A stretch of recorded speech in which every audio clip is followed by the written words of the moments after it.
Ребят, всем привет. Давно у нас что-то не было полиции. Ну так вот, мы сейчас будем это исправлять. Мой любимый трек. Честно говоря, с этим всем заметался в Панзаре. Там расовый, турниры всякие, тренировки. Так что сейчас буду исправляться. Итак, протест чернокожих. Федеральный закон запрещает массовые мероприятия рядом с муниципальными учреждениями. Готовящийся сегодня протест чернокожего населения напротив здания мэрии напрямую угрожает жизни мэра Роджерса. Избавьте от этой угрозы любой ценой. Но я знаю, чем это опять выльется, как с протестом феминисток. Моя зарплата $700. Джек, ты поклялся жить городу, если не выполнишь обещания, мы не будем выполнять свои. Да плевать мне. Теперь я зарабатываю еще больше. У меня есть еще один слот для офицера. Вот. Минти какой... Ну, вы не поняли, вот этого возьмем. Давайте сделаем его еще эффективнее. То есть я прямо сейчас должен его решить? Около сотни темнокожих людей окружили здание мэрии и скандируют: мы заслуживаем внимания. Окей. Я понимаю, там не важно, какого качества будут эти люди. Офицеры, я имею в виду.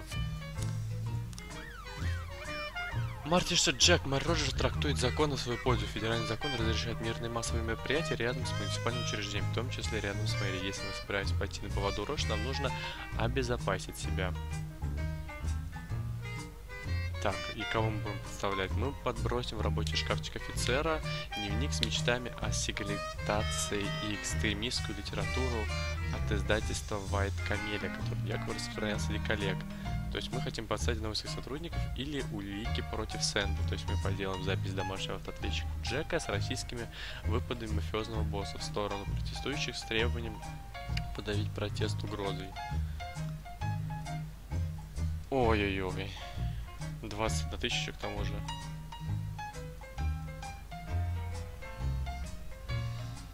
Ну, давайте, может, Кристофера Сэнда, ему-то, в принципе, по барабану. На мнение общественности, я так понимаю. А вообще, знаете, идите в жопу. Я приму ответственность на себя. Так, во-первых, давайте посмотрим, что у нас по персоналу. Смена А, смена Б. Смена Б, очевидно. Та-да-да-та-да-та-да. Нам, может, сразу и полкук возьмем, тоже в смену Б. Да, идем в смену Б. Все, никаких проблем. Детектива мы никак не возьмем. Мафия, ваша доля 1000. Давай между подчиненными распределим. У нас 3 слота есть свободные. Вот мы разожрались там. Так. Заместитель. Это значит, что иди в жопу, заместитель. И без себя пока нормально. А что ты еще можешь делать? Заплатить за имена, узнать имена сотрудников, которые планируют дать против вас показания. Ну, отлично, это он займется. Оплатить молчание. Ну, посмотрим, если это потребуется. Я не сомневаюсь в своих ребятах. Бытовая проблема. Звонок от пожилой Сары Уилкинсон. Она уже долгое время слышит испуганный детский плач и крики в соседнем доме. Раньше ребенок всегда был спокойным. Ой, ну мне кажется, это развод. Ложный вызов. Подавить протест силой? Нет. Они же чернокожие. Подаем протест мягко. Да, при том, что списался автозак. Ну просто же, я их туда отправил, вдруг там, я не знаю, какие беспорядки начнутся. Ой-ой-ой, массовые беспорядки. Футбольный стадион Moonlight. Футбольные фанаты устроили массовую драку прямо на стадионе. Полицейские, сидящие за порядком в матче, с толпой не справляются. Ну сейчас, ребята, вернемся, мы туда зарядим народ.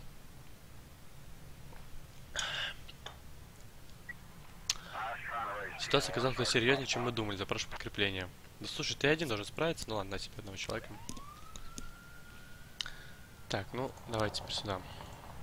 Это. Ну и давайте еще Макнелли отправим на всякий случай. Думаю, с этим справиться.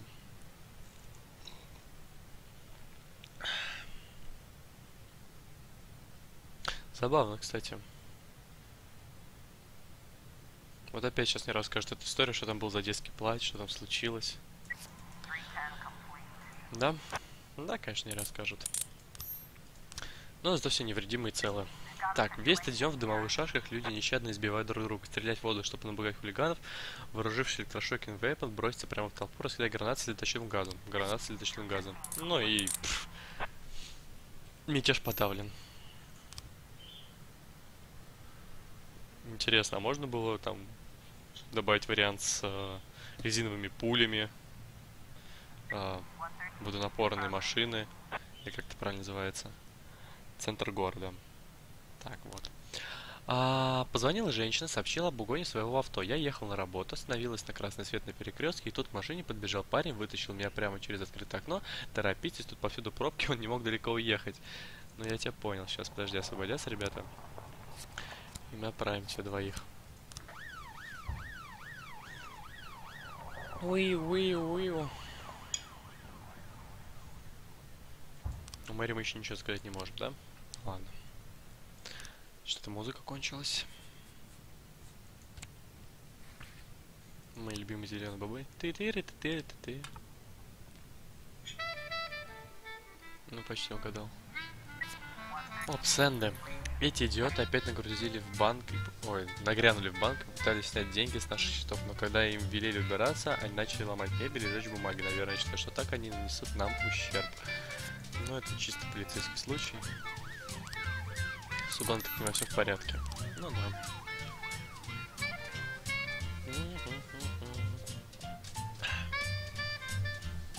Война, мне сказали, кстати, спасибо ребятам в комментариях, война кончится на 30. Так что сегодня-завтра уже должно подойти к концу. Пригород. Пенсионерка Саманта Рэндон увидела двух молодых девушек, которые разбили окно в соседнем доме и краской написали: "Это тебе за измену, козел". Ясно. Ну сейчас. Портрет лично от мэра. Джек, ты поклят... Да в смысле? Ну хорош. Мы все разогнали, все в порядке. Хотя, с другой стороны, всегда протест нужно подавлять силой. Потому что любой протест в априори субъективен. У Панков теперь новый лидер, и чтобы самоутвердиться перед Варгой, он лично похитил дочь одного из старейших членов нашей семьи. Мы узнали адрес дома, куда ее везут, и уже набрали туда людей, но мы не знаем, что нас ждет там. Без прикрытия полицейских мы можем не справиться. Но похищение людей. Ну, все понятно. У меня уже такая сильная смена, прям, помните, говорю, выше 150 это уже такой хороший полицейский. У меня здесь уже народ до 500 доходит, вот 208 самый слабый.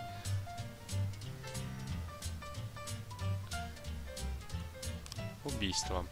Ох, я же совсем забыл про эти убийства. Так. Что-то тут было такое.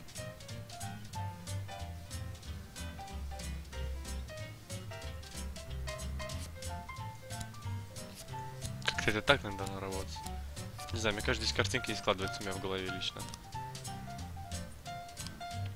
Так, ну вот это, видимо, уже давно пора нужно было закрыть. Давно пора было уже закрыть. Упорщик.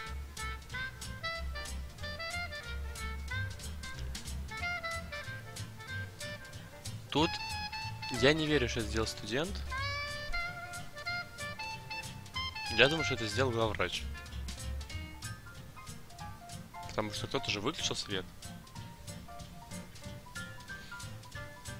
Так что, уверен, он ключами открыл. Причем сначала остался так. Потом обнес все это.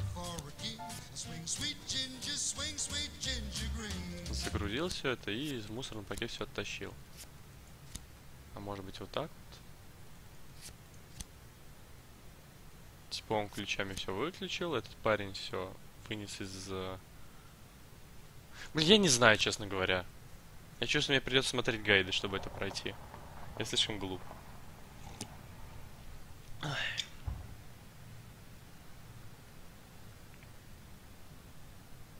Ну, я чувствую, сегодняшний день подошел к концу. Да. Так, ну все, завтрашний день, я так чувствую, для Варга будет последний. 10 августа. Итак, мэр Роджерс недоволен работой полиции. Да пошел ты в жопу. Плюшевые игрушки, закупленные для детского дома, оказались токсичными. Цены на алкоголь выросли на 60%. Кошмар. Как они там живут-то?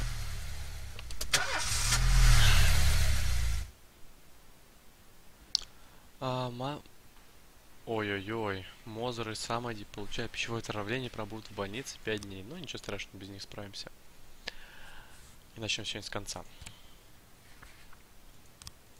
Ой, там через несколько часов выходит секс. Я прям так жду.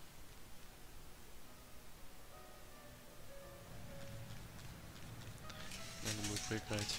Моя доля. Делим между подчиненными. Хотел бы работать в такой полиции, где столько денег капает.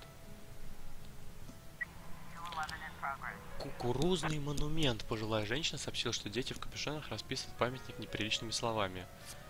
Тот самый кукурузный монумент. Ну давай, Берч. Нет, давайте, я сейчас знаю, Берч облажается, поэтому пойдем Симпсона, а Берч будем в паре с кем-то посылать.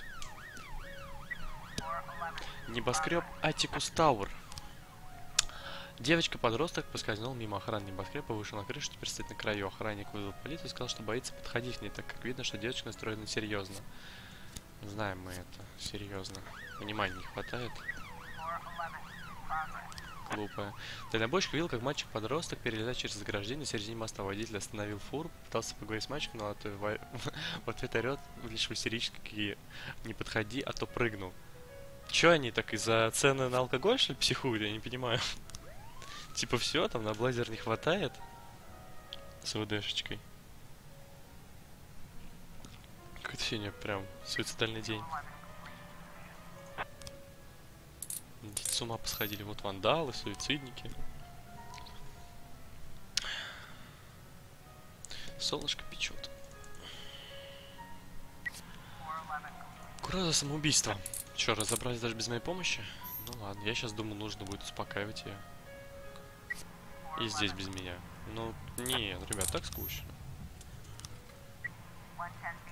Центр города. Прохожий сообщил, что видел, как на тротуар вылетел темный пикап и сбил двух подростков, которые ехали там на скейтбордах. Он даже не притормозил, просто размазал этих бедных ребят и рванул дальше. Пьяный урод. Ну, за пьяным уродом.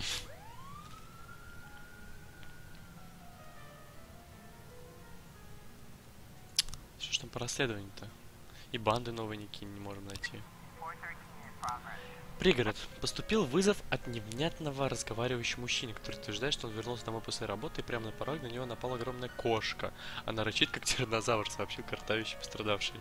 Что-то нелепо. Ну ладно, у меня много офицеров, поэтому я отправлю к нему Робинсона. Ага. Ситуация оказалась куда серьезнее, чем думаю, запрашиваю подкрепление. Да, не вопрос. И то, я думаю, вам не нужен. Нордландер. Флит-стрит. Ох-ох-ох. Пенсионерка выглянула на улицу, увидела, как по улице бежит толпа голых людей. Она подумала, что ей это кажется, и позвонил соседке. Та увидел такую же возмутительную картину. Женщины дружно вызвали полицию, потребовали немедленно разобраться с происходящим. Ну, ладно. Может, еще автозаком? Да не нужен. Я думаю, без него справиться.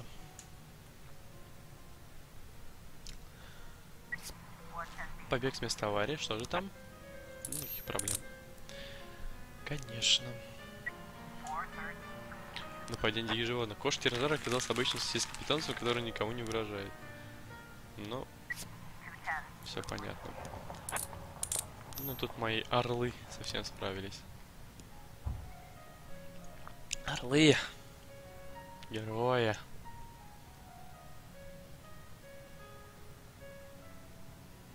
Все думаю насчет того, как бы организовать эту человеческую лигу, где будут инки на паладинов махаться.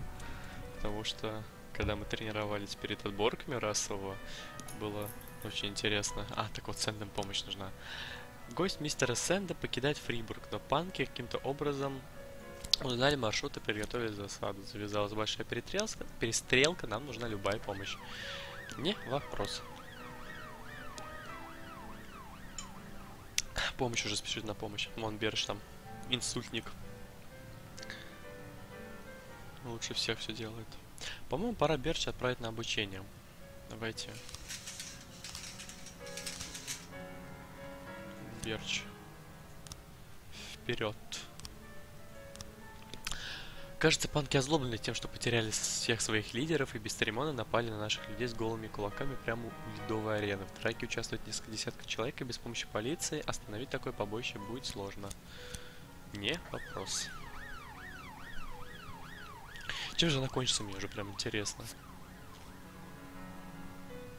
27-й день.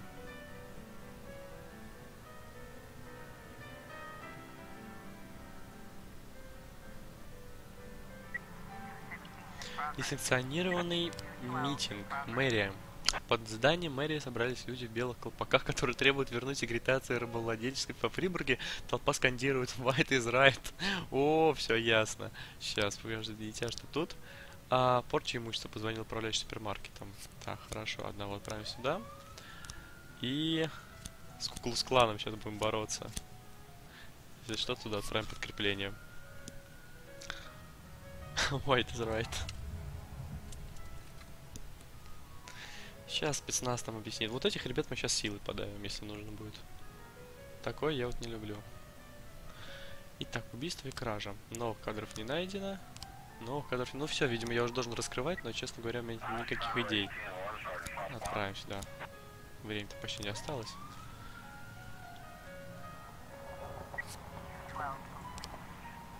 Ну и, конечно, справился, даже не сомневался. Молодой, красивый.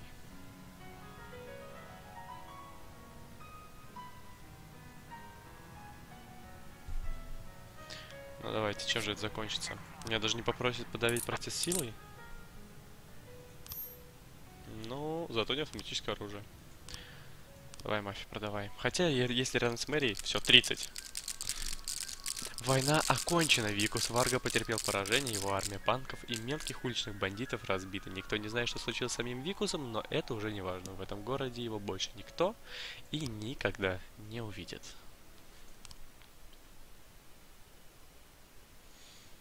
Ну что ж, я думаю, мистер Сэн должен нас наградить. В мэрии украли унитазы. Животным в зоопарке не хватает еды. Во Фрибурге приготовили самую большую в мире лазанью.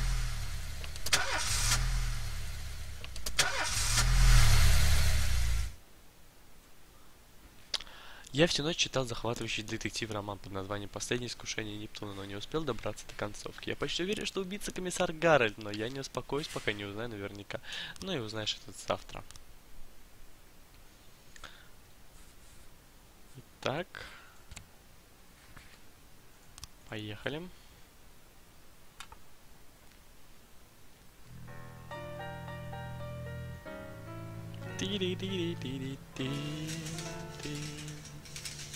Что там, новые сотрудники не появились? А то бы я сразу все нанял. Но нет. Что-то детективы меня радуют. Центр города. Мужчина вывел собаку на вечернюю прогулку. Возвращаясь домой, завесил, как возле дорогого автомобиля. В конце улицы в капюшонах невысокая фигура. Так, ну... Давайте отправим кого-нибудь. Ох уж эта музыка, сейчас я под нее зависну. Прям так рисую себя где-то далеко на вилле, с бокалом виски, кубинской сигарой, наблюдая, за окном идет дождь, рассуждая о своей жизни. Или, быть может, сидя в каком-нибудь злачном баре, пропитом и прокуренном, выслушивая захват заложников. Мужчина с расширенными зрачками захватил автобус. Преступник размахивает пистолетом, возможно, муляж, и кричит, что не хочет, что хочет ехать в Африку. Ну, ребят, организуйте ему тур до Африки по-быстрому. Все понятно.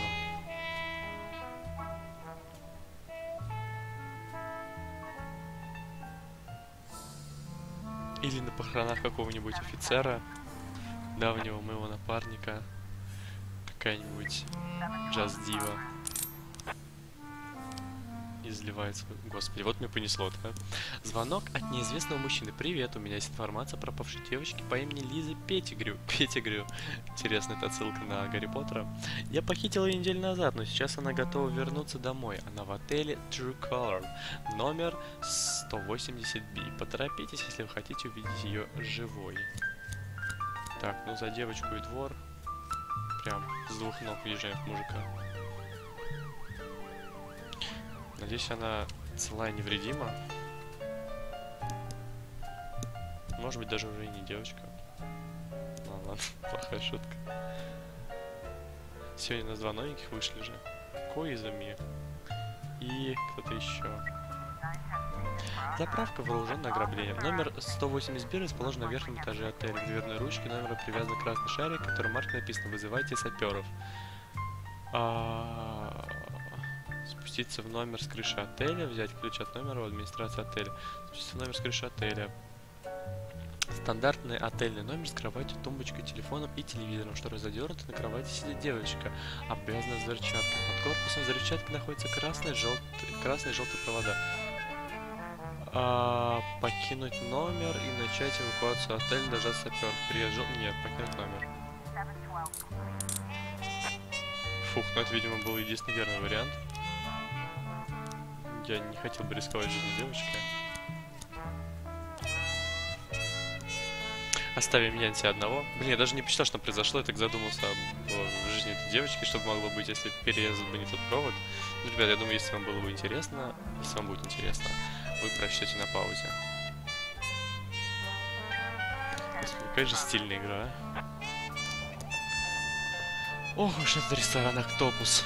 В конце затянувшейся вечеринки, посвященной встрече выпускников старшей школы, в ресторан ворвался обнаженный молодой человек с предметом в руке, отдельно напоминающий пистолет. Он вел себя крайне неадекватно, прыгал по столам и угрожал посетителям кафе. Ну и вот давайте спасем вечеринку. Ну, я так понимаю, ничего интересного там не было. Мы ничего не потеряли. Пора бы уже тоже и Янси прокачивать. Думаю, еще, кстати, в космический рейнджер поиграть. Я что-то так сегодня сидел, обсуждал с ребятами. И так захотелось поиграть массовая драка. Ледовая арена Кристофера Сэнда. Команда Фрибурга проиграла команде Питцеля со счетом 12-0.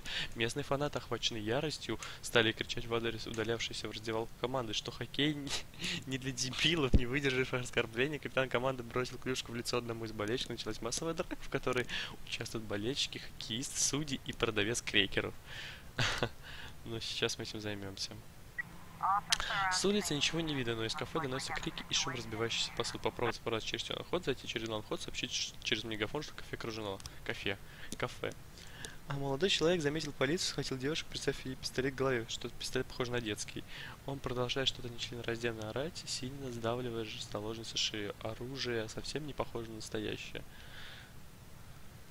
Набросили преступника. Ну и все отлично прошло.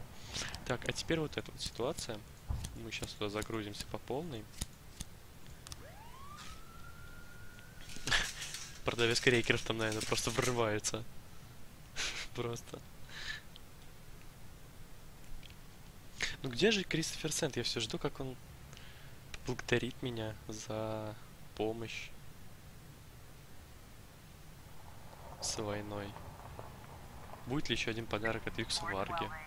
Требуется помощь? Ну давайте. Отправим еще двоих. Почему бы и нет?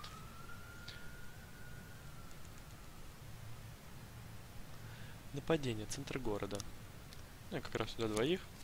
Таксист позвонил на телефонный автомат. Ой, извините. Таксист позвонил из телефонного автомата с жалобой на буйного клиента, который отказался платить за проезд и попытался выйти из машины. Когда таксист заблокировал дверь, мужчина взбесился, сломал перегородку в машине и попытался затушить водителя. Тому удалось вырваться, и клиент остался заперт в машине. Ну, бытовуха. Блин, я представляю, какой таксист стресс переживает. Каждый раз, когда будет после этого. Ну все, нет, но фотографии я понимаю, но... Так, давайте еще раз подумаем. Значит, что у нас возможно? Насколько я помню, мать сказала спрятаться. Он... под кроватью, но здесь ни одного нет кадра с кроватью. Давайте уберем вот этого. Скорее всего, она на него не ругалась. Про убийство там не было никакой речи. Я так сделал, слышно был только приглушенный крики. Когда я вылез под кровать, нашел маму в крови и позвонил в полицию. Давайте вот прям все уберем отсюда. И еще раз подумаем. Значит, что тут было? Мама попросила спрятаться его под кроватью. Тут видно, что она на него ругается. Тут тоже неправда. Блин, может, просто еще не все появились. Удар был нанесен тупым предметом в область темени. Убийца стоял позади жертвы, смерть наступила мгновенно, на теле нет следов насилия. Ну, значит, он к ней пришел. Понылся ей по поводу счетов. Они с ней поссорились. Она ушла сюда. Он вырвал у нее эту штуку. Но тут со спины ей врезал. Тут не хватает деталей. Что вот это символизирует символ?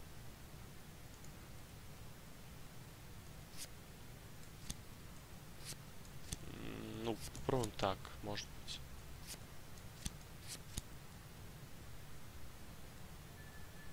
Может быть, она пыталась убежать, и ей ударили в... Нет, но все равно и мне не вяжется картина. Опять не хватает мне мозгов. Ребят, если кто-то чего-то знает, скажите, пожалуйста. Так, ну а тут, я думаю, без проблем, да? Конечно. Орлы мои. Соколы сизые.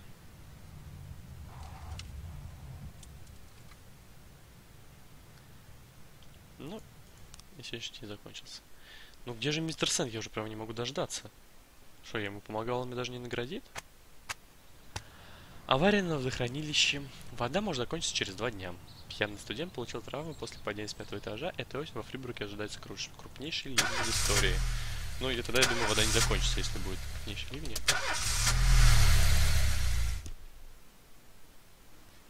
Кажется, сегодня туалет участок не очень хорошо почистили. Ой-ой-ой, Симпсон, дорогая моя.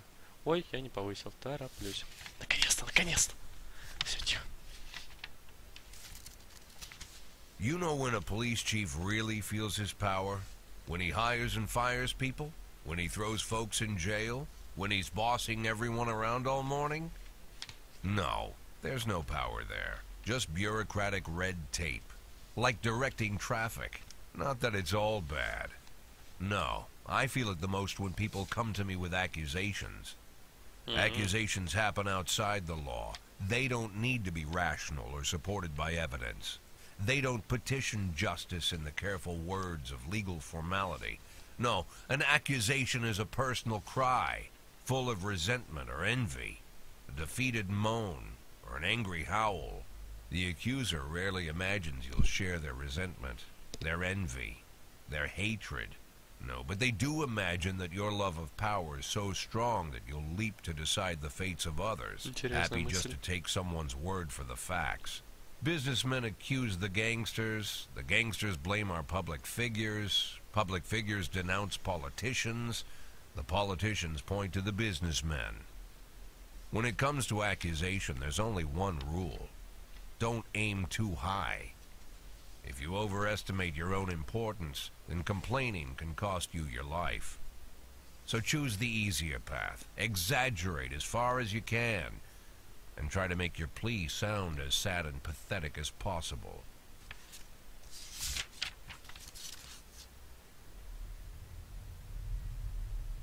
The accusation I received today sure didn't fit the normal mold. After killing Vikas Varga and routing his supporters, Sand further strengthened his already powerful authority. Even a month ago, anyone coming out against Sand would sound like a lunatic with a death wish. Today, it's the same thing as suicide. But the letter I'm holding in my hands directly connects Henry Sand, lieutenant of the Sand Mafia family, to the reported death of successful banker John Pazzi. Henry has a daughter, Marianne, a dancer, and apparently it all started with her. One day, Marianne danced in the title role of a production of Giselle, and Henry, proud father that he is, brought the whole family to the premiere, along with some of the family's business partners. Among their guests was the young banker John Potsy. He couldn't keep his eyes off Marianne, but she ended up brushing him off. In response, Potsy ambushed her one night after rehearsal, pulled her into his limousine, and had his way with the poor girl. After that, gentleman that he was, he drove the girl home and threatened that if she told anyone what happened, her mother would get the same treatment. But her father still managed to shake the truth out of Marianne, and he decided to take his revenge. Of course, Henry knew he couldn't just go with his instincts and put a bullet in Potsy in broad daylight. The rich bastard was too important for business, and Henry is neck deep in the family business, overseeing transportations for the Sand Mafia. He knew about every delivery delay, every car, and every shop. It was mostly thanks to Henry that the whole sand operation rolls so smoothly. Henry has free access to all their off-book cars, and a tar-black motive. Yeah, he could easily arrange the death of John Potsy as a drunken, late-night hit-and-run. But Henry Sand is smarter than that. If this story about Potsy is true, he'd more likely go to the boss and ask permission. I'd have figured this letter the ramblings of a retired gangster looking to spice up his life with little excitement. The way the letter started, "My dear little old cupcake," I had every mind to toss it in the trash. But something else got my attention. They're rarely ever signed, but this one ended Robespierre, and I doubt it's an imposter. No one would go against the most powerful group in the city, hoping to hide behind the name of some prankster clown. Like everyone else, I had no idea who Robespierre was or what he wanted. But there was no doubt that this guy was more than a little crazy. An arrogant psychopath. Could be dangerous. Definitely worth looking into.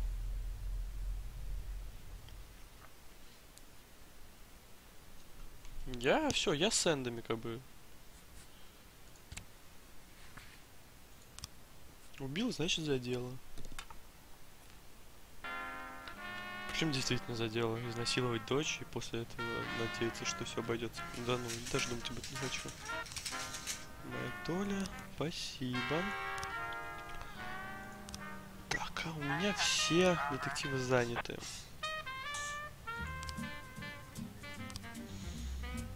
Какой-нибудь хороший детектив мне нужен. Может, 630, мол, девочка моя. А Тени, значит, либо Бисли, либо Муди, либо Тар. Я вас понял. Тар. Муди вроде слабовато, насколько я помню. А Муди занят. Ну все, отлично. Прошу вас, Тар, это ваше первое дело. Итак, банк Фрибурга. В здании банка ворвался трое вооруженных грабителей в масках, потребовали открыть сейф. Ну и все. Как вырвались, так и вырвутся.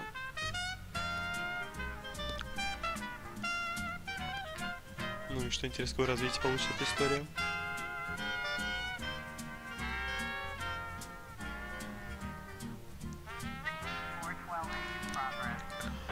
Дом профсоюзов. Из профсоюза позвонила до смерти перепуганная девушка. В здание вломился пьяный работник завода, который вчера вышел из профсоюза, а теперь требует вернуть деньги, удержанные из его зарплат за последние 6 лет. Мужчина кричит, бьет стекла и угрожает. Робинсон, я думаю, с пожилым человеком ты один справишься. Итак, Росс Мерфи, водитель лимузина жертвы. А, так это тот самый пац. Вот что случилось, мы сейчас будем это расследовать. Не хочу в это лезть, ну ладно. Мистер Пац любил иногда пройтись по ночному городу в тот день и забрал его после затянувшегося делового ужина и высадил в районе парка с монументом. Я не заметил ничего подозрительного, разве что серый грузовик без номеров ехал за нами всю дорогу от ресторана до парка, а потом куда-то свернул. Действительно, вообще не подозрительно. Медэксперты. Мистер Паца умер сразу же после удара, его сбил тяжелый автомобиль на большой скорости. На теле остались следы радиаторной решетки, как у джипа или грузовика. В мягких тканях обнаружены осколки лобового стекла. Похоже, удар был настолько силен, что тело подбросило вверх прямо на капот. На одежде жертвы следы серой краски. Мистер Блазиковский. Я бегаю парке по ночам и тогда услышал грохот мотоциклов. Я подумал, что это байкеры гоняются по пустым дорогам и побежал поближе, чтобы посмотреть на них. Но уже никого не было, только мужское тело лежало на дороге. Но нет, я не думаю, что это байкеры. На месте преступления обнаружили следы мотоциклистов и осколки стекла. Камеры наблюдения на следующее от места происшествия перекрестка камеры засняли группу байкеров. Позади них можно заметить серый джип с решившимся лобовым стеклом. Ну, все, по-моему, очевидно, что это был джип. Грузовик, джип, неважно. Банк расположен в центре города, вокруг много машин и мирных людей. Попытаться подкраться к банку, заглянуть внутрь, заблокировать выход из банка служебной машины, занять удобную для него позицию центрального входа. Женские крики раздаются из банка, объявить преступникам через новое решение окружены, даже это грабитель из банка, штурмовать здание. Резко и уверенно. Ну и офицеры невредимы. Они вообще бывают невредимы когда-нибудь?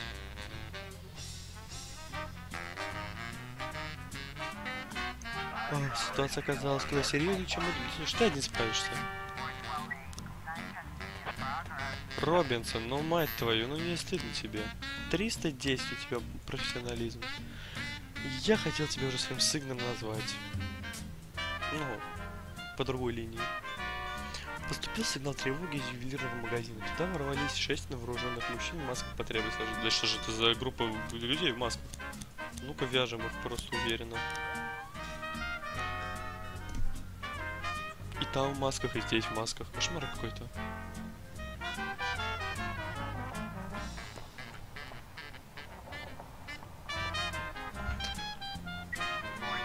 Драматический театр Софокл. Во время постановки «Моя сладкая Джульетта» зомби в актерах полетели куриные яйца, брошенные кем-то из зала с криками «Позор, некрофилия, хватит издеваться над классикой, как случай». Пожилой мужчина театра яйца бросают 10 молодых девушек в белых одеждах. Это очень похоже на... Вот и сама постановка на... Как же? Недавно еще фильм выходил, типа «Гордость и предупреждение» и «Зомби». Ну ладно, отправим всех. «Гордость и предупреждение» и «Зомби», там... Линкольн, охотник на вампиров, это какой-то целый жанр, где берется классика и обставляется вот в таком цвете с примесью там зомби или чем-то такого. Машап или как-то так. Честно говоря, не могу вспомнить. Так, с нападением все в порядке. Сюда сейчас мы отправим ребят, которые как раз с него вернутся. Окрестности лесопилки поступил звонок от девушки, которая вместе с друзьями отправилась делать барбекю на природе у лесопилки. Когда мясо было уже почти готово, откуда-то появился пьяный студент и заявил, что это их место. Развязалась драка. Пьяные студенты. Так, ну тут, конечно, все без проблем. Прием в мэрии недостаточно хорошо охраняется. Мэр срочно просит прислать офицеров. Блин, ну я бы с радостью, но погоди секунду. Ну, видимо, не судьба. Прям что-то подождать не мог. Красная виниловая пластинка стильно смотрится.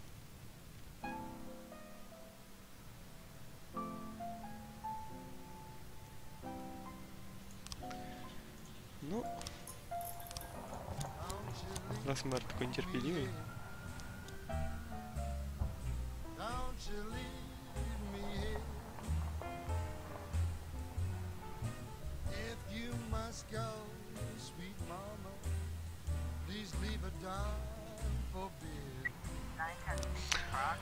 Итак, снова господи, Софокл прям сегодня штурмуют. Что там на этот раз? Трое вооруженных грабителей умудрились обобрать театральных зрителей, так что те осознали всю серьезность, лишь после того, как преступники убежали. До последней минуты все казалось, что это часть представления. Гардеробщик заметил, что грабители сели в желтый автобус. Но не думаешь, их там так... А чё, не кладется? А, больше нельзя. Я думал, справиться четвером. Управлять автозак, это нас я не особо хочу. По драке все спокойно.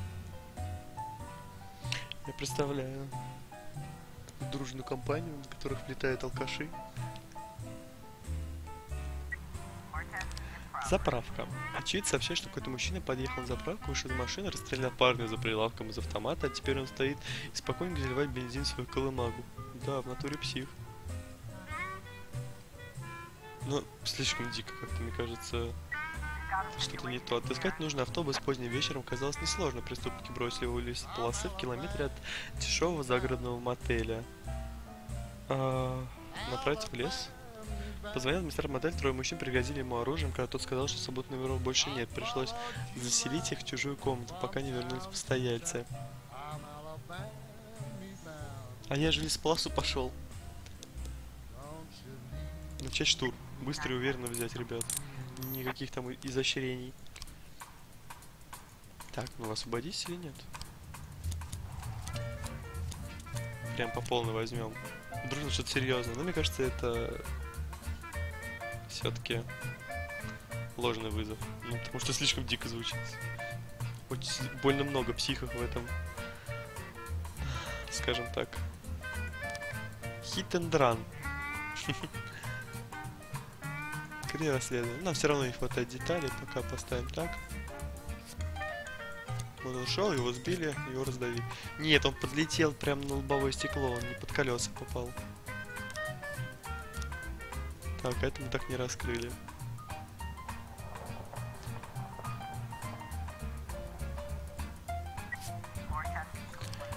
Отчет убийства. Преступник пойман, офицер невредимым. Замечательно. Попросить мафию продать не автоматическое оружие.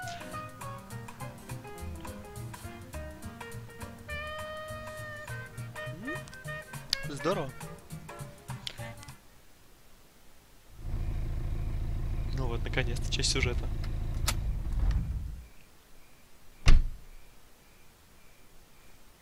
В помойке какой-то живет.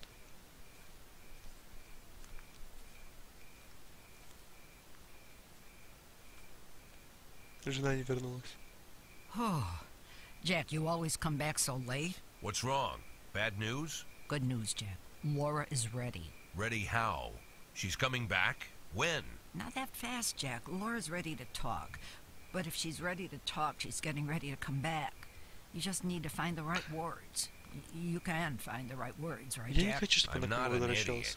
I didn't ask for this, Jack. It's the middle of the night, and I'm alone on an old farm, 40 minutes away from anywhere, sat on a creaky porch, and now I'm getting snapped at. I came here so you could personally promise me that you'll be able to find the right words. So let's try again. You can find the right words, right, Jack? I can find the right words, Mrs. Markham. That's good to hear. Tomorrow night at 3 o'clock at the Octopus Restaurant. You know it? Yeah, but it's closed at night. Oh, I've arranged for them to be open. Don't be late. But don't come too early either. То есть ради меня столько жертв. Mrs. Markham, Yeah? I should probably offer you some tea or something before you go. Do you have any tea? No. Good night, Jack. Да пошла в жопу эта жена, тоже. Стало скучно, пошла к мужику. Теперь мы должны ее возвращать. Ну, не знаю. Я понимаю, что Джек Бойд к ней привязан, но... Ты без кафе оштрафован за нарушение санитарных норм. В первом полугодии во Фрибурге умерло больше людей, чем родилось.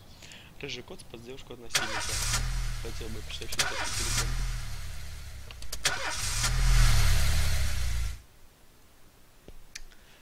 Ну что ж, давайте наградим. Ну, давай, ты только пришел, но ты уже заслуживаешь повышения.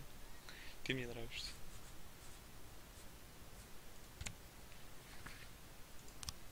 Бат Митс Боб.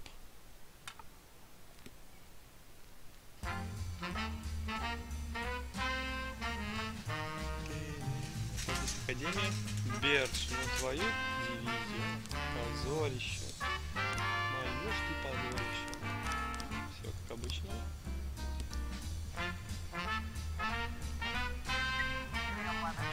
Итак, парк Деси.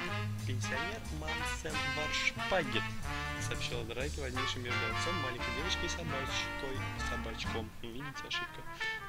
Чей ротвейлер напугал ребенка. Пока мужчина выясняет отношения, собака сбежала в сторону аттракциона. Так, ну там могут пострелять дети, поэтому направим на их офицеров. Там наверняка не быстро вернуться.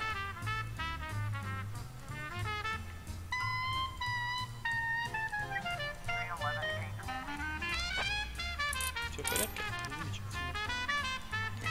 Мэрии несанкционированный митинг перед зданием мэрии собралась стихийная демонстрация, где человек 20 протестует против повышения тарифов на улице вызова. Митингующие ведут себя спокойно и требуют, чтобы к ним вышел кто-то из чиновников. Так, если они ведут себя спокойно, зачем вызывать полицию? Мне кажется, я это проигнорирую. Хотя нет, отправлю пару полицейских без автозака. Ну просто так, чисто про форму. Это же обычные домохозяйства, которые жалуются на высокие цены. И все. Что еще в центре города прям проблема. Тиффани Ли ходила по торговому центру, когда к ней подбежал парень в капюшоне, выхватила дорогую сумку и вызвал полицию. Ой, и Тиффани вызвала полицию. Неделю надо найти охрану, а он еще в здании. Торопитесь.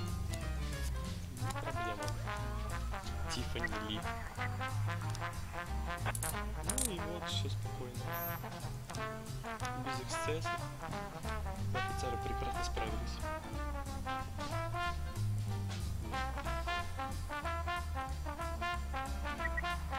Итак, преступник пытался выйти из торгового центра, но охрана заблокировала двери, и он побежал искать другой выход. Приказал парню остановиться, коллеги удержали вора, бежать следом.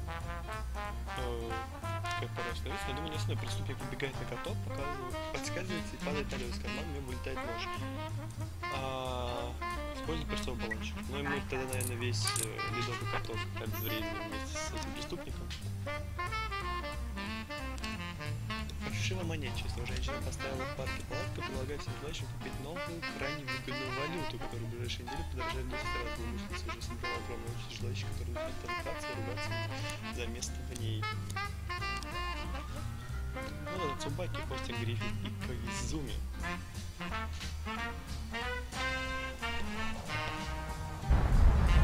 Какой дождь, тот самый, который обещали в газетах.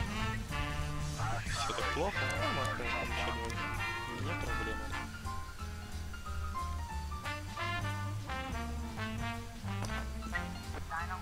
Итак, автобусная остановка кражи. У Фрэнка Конроя выделили прямо на остановке. Он быстро заметил пропажу и вместе со своими друзьями поднял шум. Воровство обвиняет всех подряд, обстановка накаляется, дело может дойти до драки. Ну, давайте спасем ситуацию. Думаю, вы справитесь прекрасно. Такие опытные офицеры, как Костя и Сога. Так, ну туда, думаю, мы... О, деньги. Не, ну много людей собралось, и что, да... Давайте везем... Попросить мафию продать деньги. Ну, не, давайте везем полицейский участок, и там где еще поделим.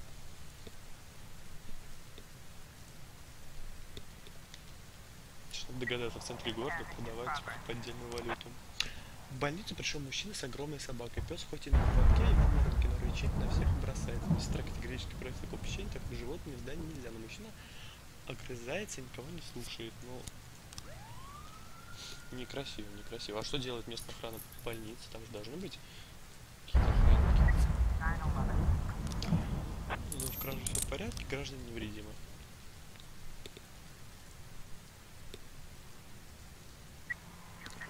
Кукурузный монумент, тот самый злобочастный. Около сотни человек собрались в парке с протестом против строительства нового казино неподалеку от кладбища. Вскоре подъехало несколько пикапов с крепкими парнями, которые без разговоров полезли драться с демонстрантами. Ой-ой-ой. Что-то там серьезно все. По полной заряде, ребят. Оставим так, на про запас я сечин, если что, в подмогу отправим. Нарушение общественного порядка. Никаких проблем. Спасли больницу от большого пса.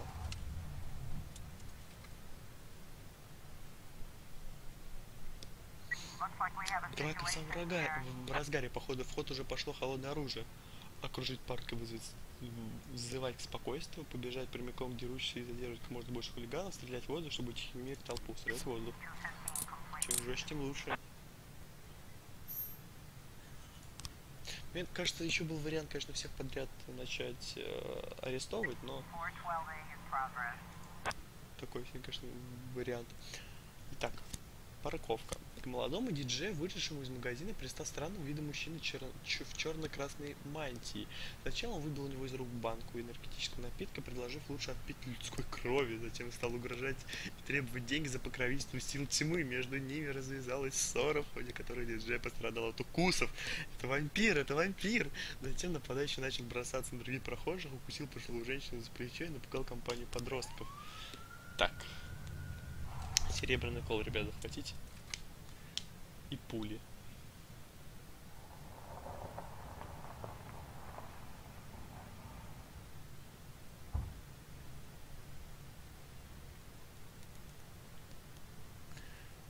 Ну и что, никаких новых кадров? Да, хватит мне каждый раз напоминать, я чувствую себя тупым.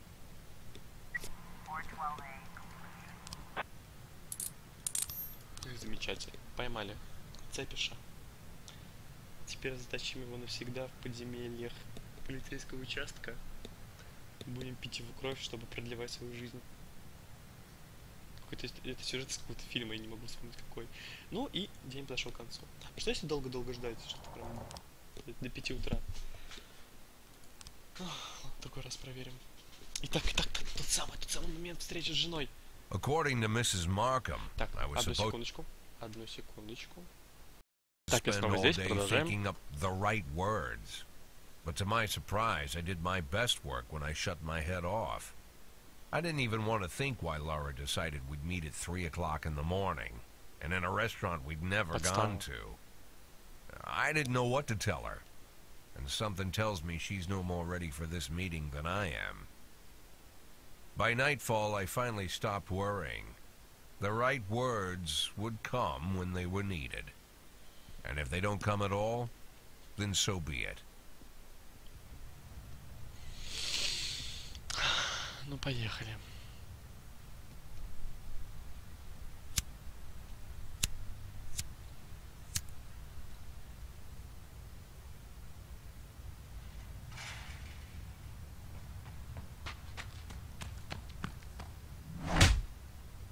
Ожидаемо.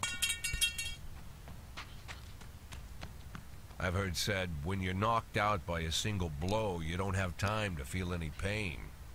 Well, that's a lie. It's painful as hell. Every day I spent in that coma, the pain was unbearable.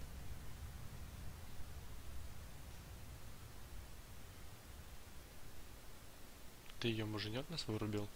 Новый парень. Все? Wild Corrupt. Что? Гейм? А, окей. Это... Что это происходит?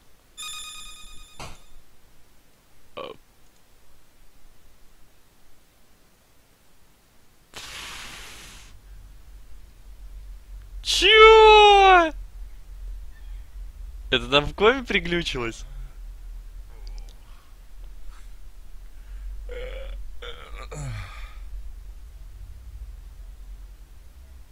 Жесть. Круто.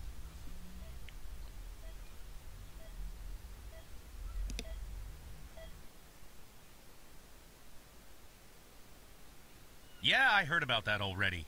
But what if they decide to spill it to the papers? We need to start thinking now about covering our asses. I know people who can deal with this, but they'll need at least a week. Plus, if we want to... Lieutenant Stat, I'm sorry to interrupt you, but I have Jack Boyd on the line. Who?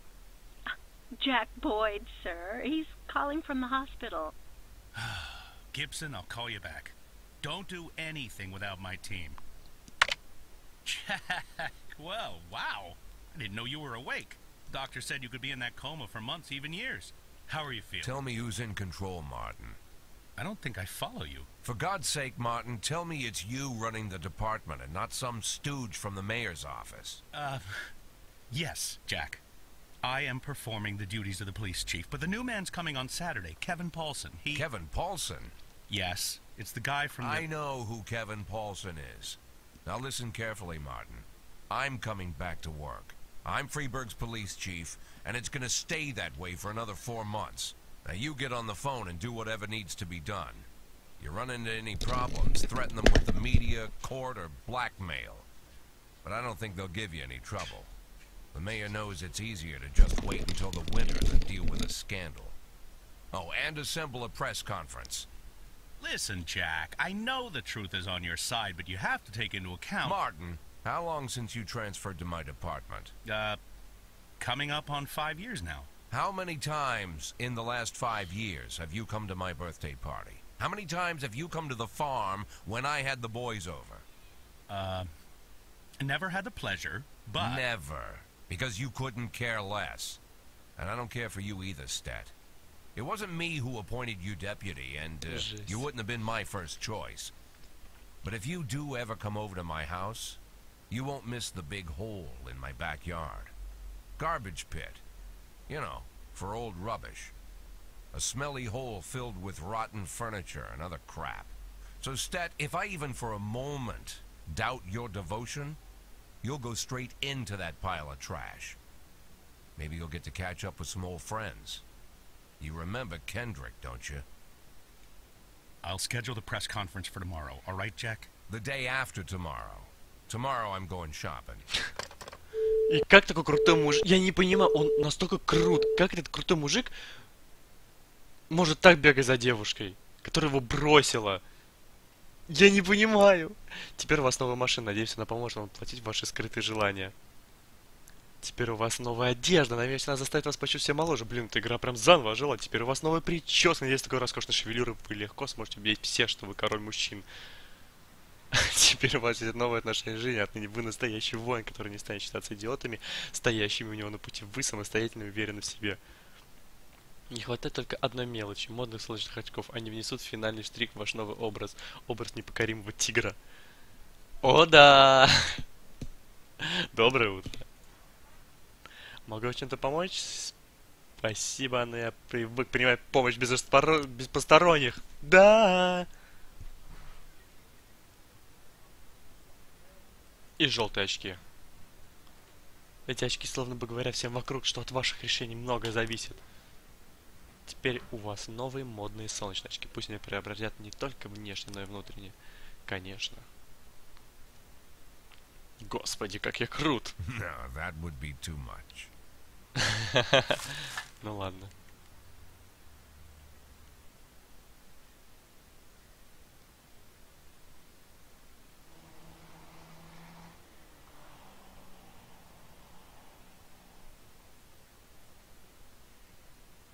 Тоже его так погладить переложил. Просто хулиган, оказывается.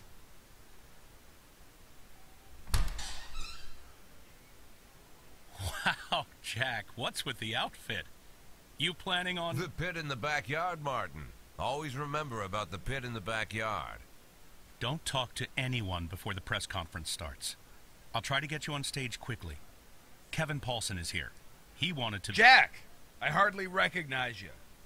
That's quite an image for a man like you. An old dog with a new trick, right? We should see each other more often. How long has it been? Last time I saw you, I fired you, Kevin. Ha! You mean the day I resigned in protest over the corruption and lawlessness at your police department, right? Yeah, repeat that shit often enough, someday you might start believing it.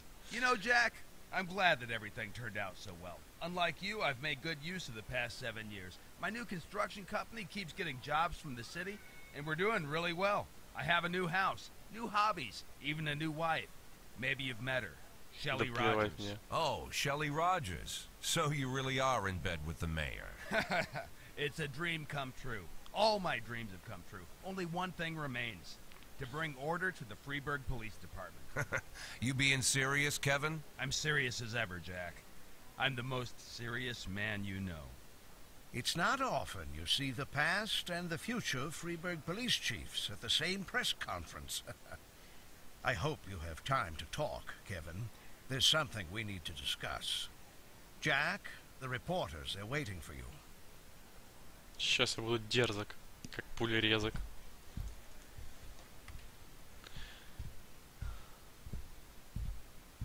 My retirement plan somehow just got turned into a circus. Fortunately, I'm pretty good at swallowing swords and jumping through burning hoops. They all seem to like it.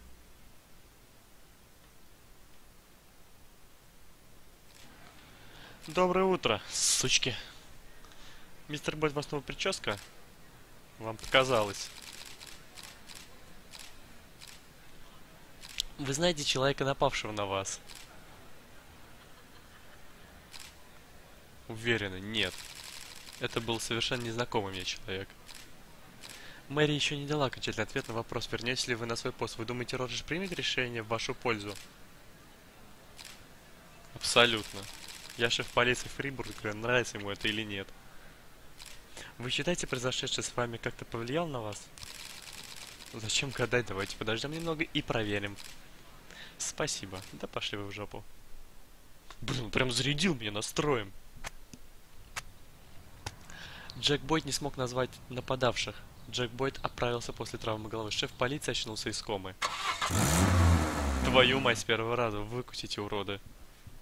У моей собачный день рождения. Плевать. Шефу моего сына обнаружили серьезную болезнь. Кажется, я сегодня не смогу работать. Твоя проблема. Сегодня бесплатный... Да пошел ты в жопу! Вынося мусор, вчера вечером случайно угодил в какой-то куст с ядовитым растением. Утром я заметил, что мои ноги покрыты... Да иди ты нахер! Все сегодня работать будете. Батя дома. Ты кто такая? Сейчас уволю тебя, чертовой матери. У меня Беж был самый слабый, а ты, я тебя не знаю. Беж, ты заслужил повышение. Кассеты. Back in the business. Yeah, bitch.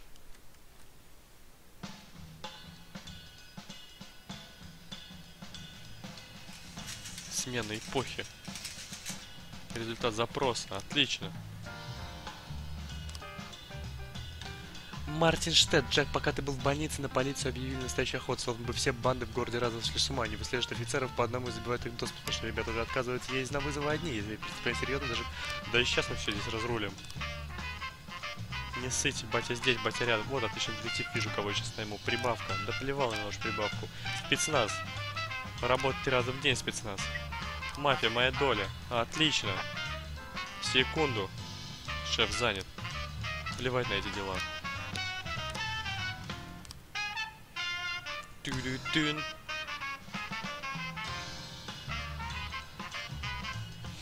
В смену Б отправим нового детектива. Значит, что? С Мэрией мы сразу Сэнды. Сэнды. Мистер Сэнд, вы не хотите со мной о чем поговорить? Вы не скучали по мне? Я по вам очень. Значит, прохожий увидел, как 3 подростков подожгли припаркованный автомобиль. Поспешите, они спокойно идут дальше по улице, никуда не спеша. Второй очевидец. Чавес, ты мне совсем не нравишься. Ты слишком слаба. Я чувствую, я убью тебя. Грубо прозвучало. Но в смену Б мы сейчас отправим. Ее уволить нельзя, да?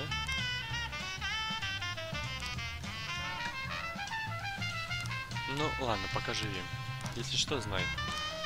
Будешь косячить, я попробую тебя выучить, как выучил Берша в свое время.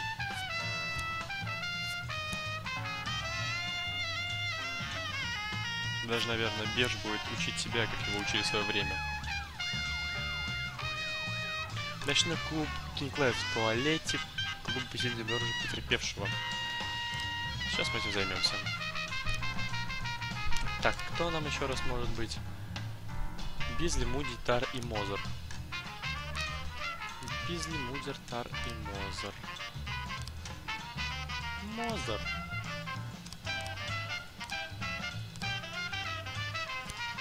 Прям игра для меня заново открылась. Вроде ничего не поменялось, но я чувствую, как в этом городе нужен Бэтмен. Этим Бэтменом стану я. Охранники заметили подозрительную группу подростков, которые прятали что-то под курткой. Подходя к кассе, когда они попросил их остановиться, подростки бросили в рассыпную и выбежали из магазина парковку. Охранники вызвали полицию, уверяют, что они не могли далеко уйти. Ну, Чевис, начало неплохое. Посмотрим, что ты можешь.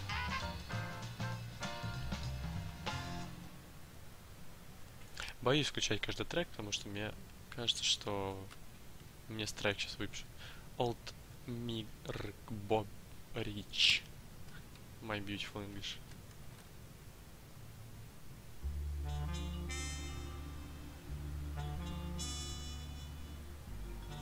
Продажа наркотиков, раз это началось.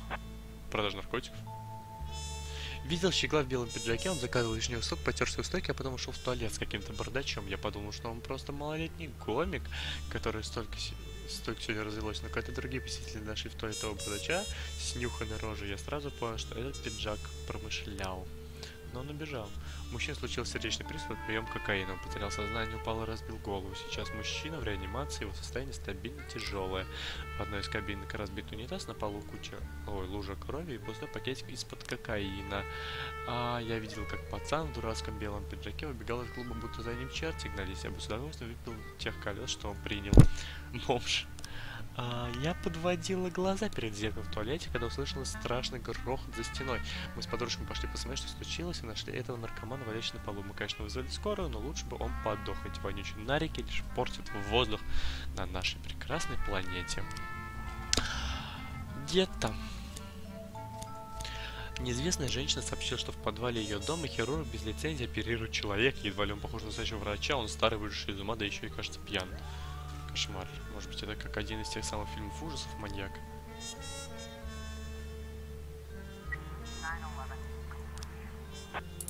Никаких проблем, детей поймали.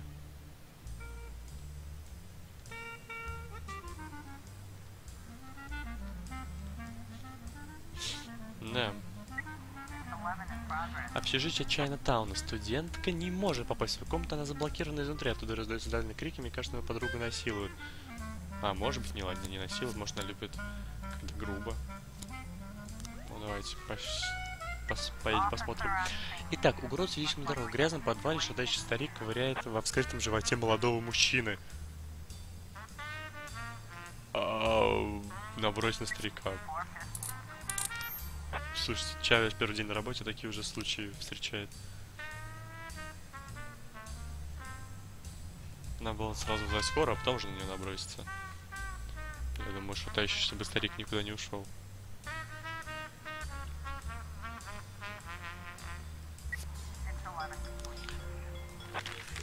Ну да, как я и думал. Вот неожиданное завершение, наверное, было. Трое полицейских вламываются. Больница Сент-Джона. Медсестра сообщила, что видела, как пожилой мужчина Как пожилая женщина отключила от системы жизнеобеспечения своего мужа, который много месяцев пролежал в коме после автокатастрофы. Я понимаю, что его случай был безнадежным, но это все равно убийство и большой грех, считает медсестра. По ее словам, женщина заблокировала вход в палату. Ой, нет, я на это не поеду. Это не то, чем я хочу заниматься. Хотя плевать. Работа есть работа. Да нет, не плевать. Я здесь закон. Это к вопросу об эвтаназии. Давай почнем за Чаверса и Асира.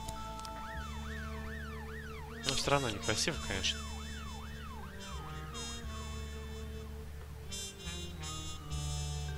Ну что поделать, соляви, закон и закон.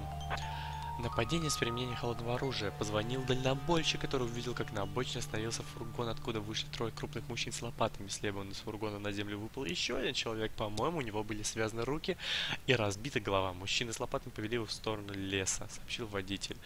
Ну, мы прекрасно понимаем, что сейчас будет. Даже спецназ туда воткнем. И давайте еще одного офицера.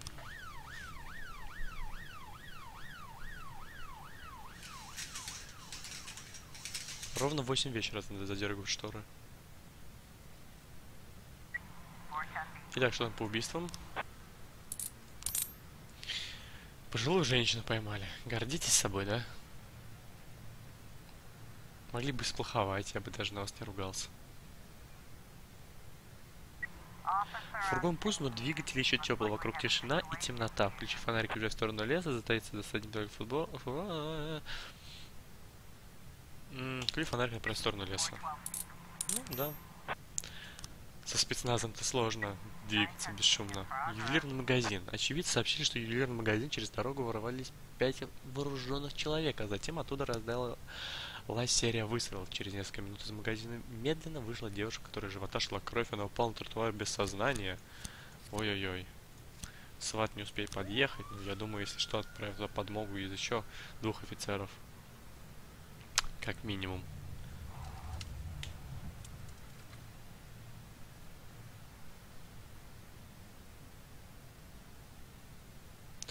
Тидин. Продажа наркотиков. Так, ну нам все равно не хватает кадров. Hit and run. Вот. Тут уже можно что-то делать.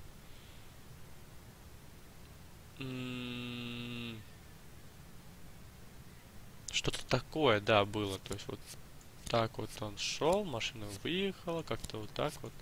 Да, но в любом случае пока не хватает кадров. Убийство. Ничего нового, это ничего нового. Перерожденный не будет решать такие загадки.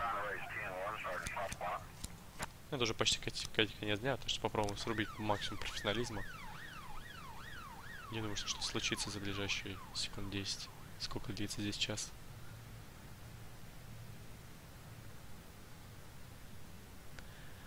Ну-ка, ну-ка. Думаю, без проблем там все решится. До 3 часов. А, все, на 3 часах ночи время останавливается. Гражданская погибла.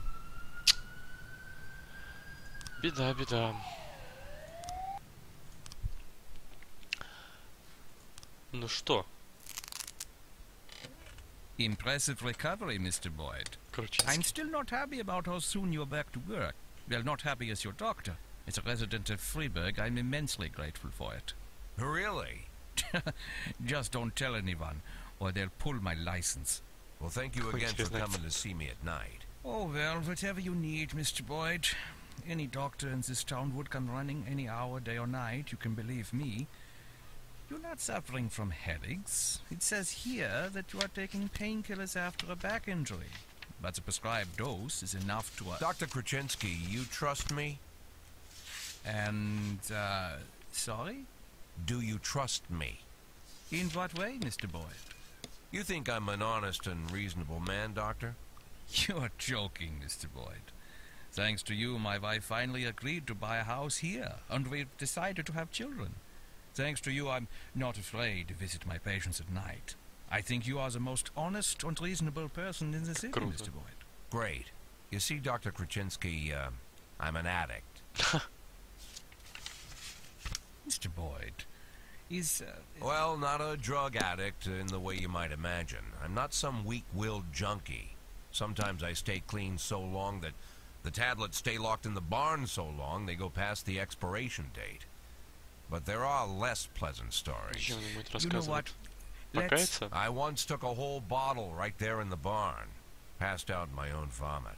I almost choked. I fought the convulsions, somehow managed to break 4 ribs. For 2 weeks my chest was so sore I wanted to die. But for those 2 weeks I kept swallowing pills. Couldn't stop. If you want, I could... I once took a dose right before a party at home. My wife Laura had some old friends over from college. And I didn't take that many, maybe 5 or 6 pills, but it felt like I'd taken a few hundred. I passed out while I was carrying a tray of drinks. On the way down, I knocked over a set of Laura's scented candles. The house almost burned down. The repairs took a good chunk from our savings. Mr. Boyd, if you'll allow me, I'd just... As you can see, Doctor, I'm well aware of the seriousness of the situation and the possible consequences. But sometimes I need the pills. I don't use the word lightly. Sometimes I've got to work on cases with more energy than I've got. I can't do it without them. And I know you want me doing my job. So tomorrow I want you to come here and bring me some tablets. Lots of tablets. 10 bottles. No, better 15. Yeah, 15 bottles. The next 3 months are going to be extremely difficult, Doc. Вот к чему все это. Но доктор должен I would представлять. like to discuss your... You'll bring the pills, Doctor? Yes, Mr. Boyd. Yes. Very good. Look, I don't want to trouble you any further. I bet your family doesn't like you running away with me at night. I'd bet they'd rather I was still in that coma.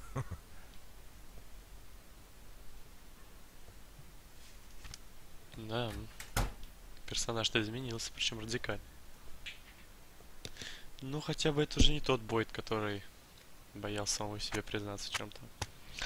Кевин Полсон готовится навести порядок в полицейском департаменте. Да, отсосешь ты там. Слух Кевин Полсон станет новым шефом полиции. Мэр Роджерс поддерживает кандидатуру Кевина Полсона на посту шефа полиции. Я доверяю своей семье. Еще бы. Я всю ночь читал... Да иди ты в жопу своим детективом. Ребят, ладно, я думаю, на этом стоит закончить. Прекрасно, просто прекрасное завершение серии. Всем большое спасибо, что смотрел. Пока-пока, целую в пузенью. Постараюсь поскорее выпустить новую часть. Пока.